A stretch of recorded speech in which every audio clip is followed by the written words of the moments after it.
दोस्तों नमस्कार। आज के क्लास में आपका स्वागत है। आज की जो क्लास है इतिहास के बारे में है। इतिहास के को जानने के स्रोत, इतिहास को जानने के स्रोत क्या होते हैं इसके बारे में आज चर्चा करेंगे।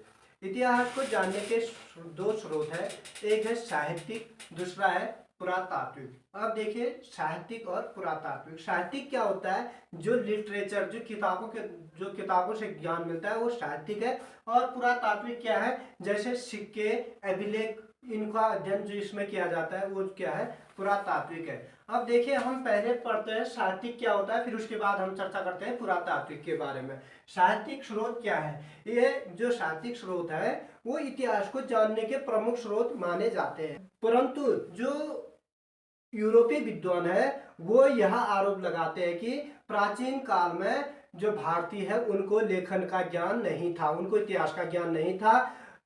लेकिन यह सत्य नहीं है, क्योंकि जो प्राचीन भारत में जो है वेद, हमारे जो पुस्तक हैं वेद, पुराण, स्मृति आदि के आधार पर प्राचीन इतिहास यहाँ भारत में प्राचीन इतिहास लिखा गया है। और वास्तव में लेकिन एक तरह से देखें तो वास्तव में जो है प्राचीन काल में उस तरह से इतिहास नहीं लिखा गया है जिस तरह से इतिहास के पिता कौन, हेरोडोटस, उनकी एक पुस्तक है हिस्टोरिका, जिस तरह से वो हिस्टोरिका लिखी गई है उस तरह से प्राचीन भारत जो है नहीं लिखा गया है। अब आधुनिक काल में जो है प्राचीन भारत के इतिहास को जो है लिखने का कार्य किसने किया था? अंग्रेजों ने जो है इसको लिखने का कार्य किया था। इसमें जो है सबसे पहले है 1776 ईस्वी में मनुस्मृति का जो अनुवादित, अंग्रेजी में अनुवादित पुस्तक है, एक कोड ऑफ सेंटो लॉ है। ये कोड ऑफ सेंटो लॉ जो पुस्तक है उसका अंग्रेजी में अनुवाद किया गया था। 1784 ईस्वी में एशियाटिक सोसाइटी की स्थापना की गई थी। जो विलियम जोन्स थे उन्होंने क्या किया था? एशियाटिक सोसाइटी की स्थापना की थी। एशियाटिक सोसाइटी का जो मुख्य उद्देश्य था वह यह था कि जो संस्कृत की प्राचीन भारतीय इतिहास की जो पुस्तक है उसका क्या करना? अंग्रेजी में अनुवाद करना। और इसमें जो है विल्किसन को संस्कृत का ज्ञान भी था। और जो विल्किसन थे इसके जो एशियाटिक सोसाइटी के जो संस्था है उसमें एक विल्किसन है, उसको जो है क्या था? संस्कृत का ज्ञान था। 1784 ईस्वी में विल्किसन ने जो है भगवत गीता का अंग्रेजी में अनुवाद किया था। ये जो है एशियाटिक, ये बार बार पूछा जाने वाला क्वेश्चन है कि एशियाटिक सोसाइटी में अनुवादित होने वाले, अंग्रेजी में अनुवादित होने वाली प्रथम पुस्तक कौन थी? भगवत गीता। ये बार बार, क्योंकि ये जो है 1784 ईस्वी में की गई थी। उसके बाद 1787 ईस्वी में विल्किसन ने हितोपदेश का अंग्रेजी में अनुवाद किया था। जो विल्किसन थे उन्होंने जो है 1787 में जो है किसका अनुवाद किया था? हितोपदेश का अनुवाद किया था। लेकिन जिन्होंने जो है एशियाटिक सोसाइटी की स्थापना की थी विलियम जोन्स ने, उन्होंने 1789 ईस्वी में 1789 में अभिज्ञान शाकुंतलम की का जो है जो पुस्तक है उसका जो है अंग्रेजी में अनुवाद किया था। अब इतिहास को जानने के स्रोत में है अब पुरातात्विक स्रोत। जो पुरातात्विक स्रोत है वो क्या होते हैं इसके बारे में हम चर्चा करते हैं। पुरातात्विक स्रोत ये इतिहास को जानने के सबसे अच्छे स्रोत माने जाते हैं।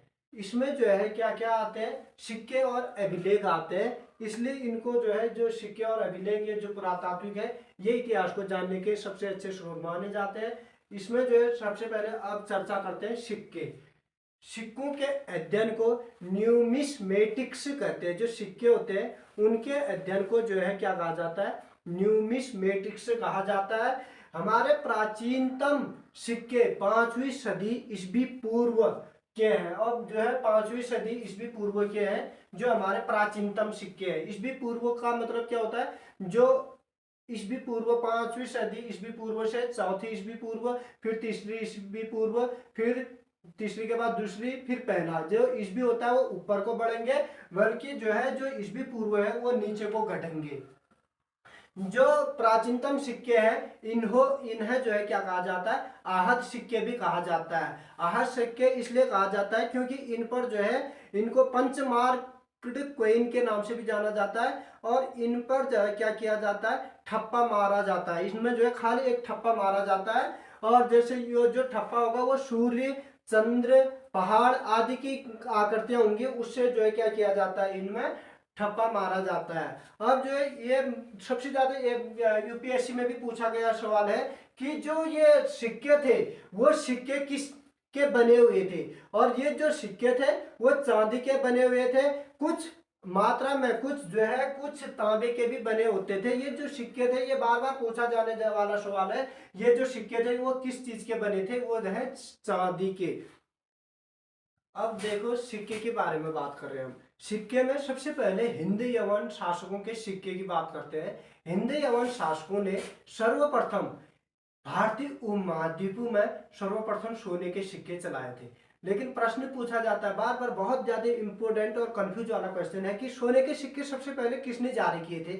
सोने के सिक्के सबसे पहले जारी करने वाले कुषाण शासक है, लेकिन ये पूछा जा इसमें ये बताया जा रहा है कि भारतीय उपमहाद्वीपों में जो है सोने के सिक्के जारी करेंगे कौन, हिंद यवन शासक, इंडो ग्रीक जिसको कहा जाता है हिंद यवन शासक, इन्होंने सर्वप्रथम लिखित सिक्के चलाए थे।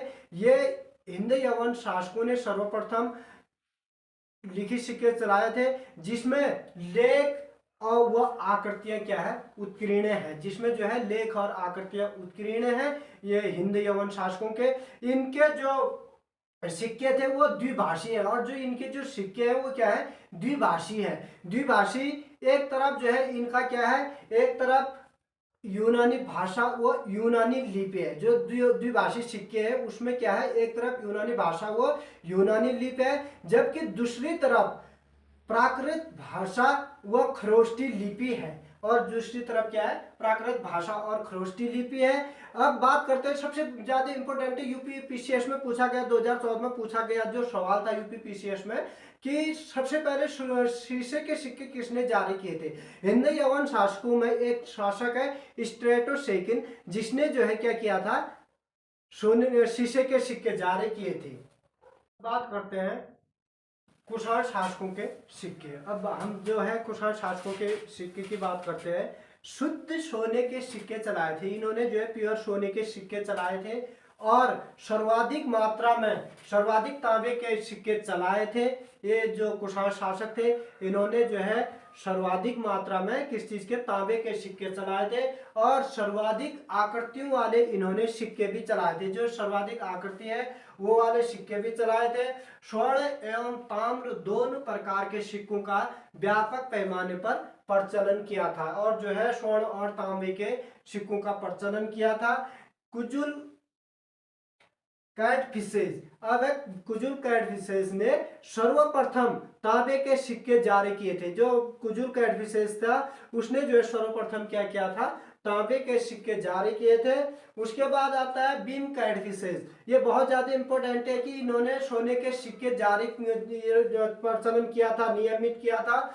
और बीम कैटफिशेज के जो सिक्के थे उसमें जो है नंदी, त्रिशूल और शिव का के आकृति थे। इसने जो है तीन भार के वो किए थे, तीन भार के जो सिक्के थे वो प्रचलित किए थे। पहला है दिनार, द्विदिनार और 5 दिनार। उसके बाद आता है कनिष्क।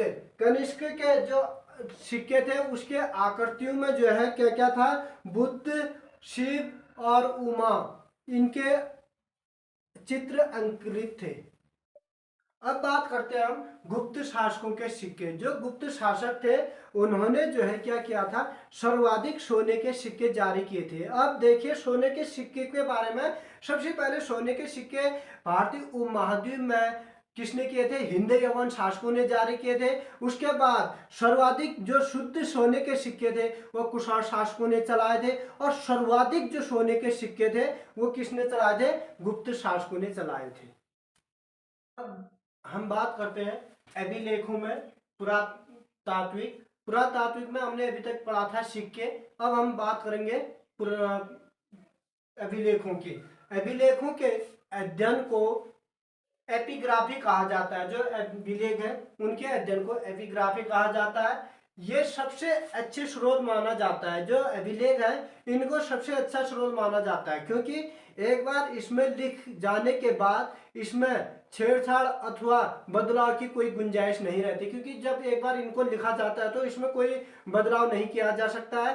भारत का प्राचीनतम अभिलेख पिपरहवा कपिलवस्तु जो है वहां से जो है सबसे प्राचीनतम अभिलेख प्राप्त हुआ है, जो कि ब्राह्मी लिपि में है। और जो अभिलेख प्राप्त हुआ है यह ब्राह्मी लिपि में है, और इस अभिलेख को भारत का सबसे प्राचीन अभिलेख माना जाता है। और जो ये पिपरहवा से प्राप्त हुआ जो अभिलेख है ये ब्राह्मी लिपि में है, और ये सबसे क्या है प्राचीन अभिलेख है।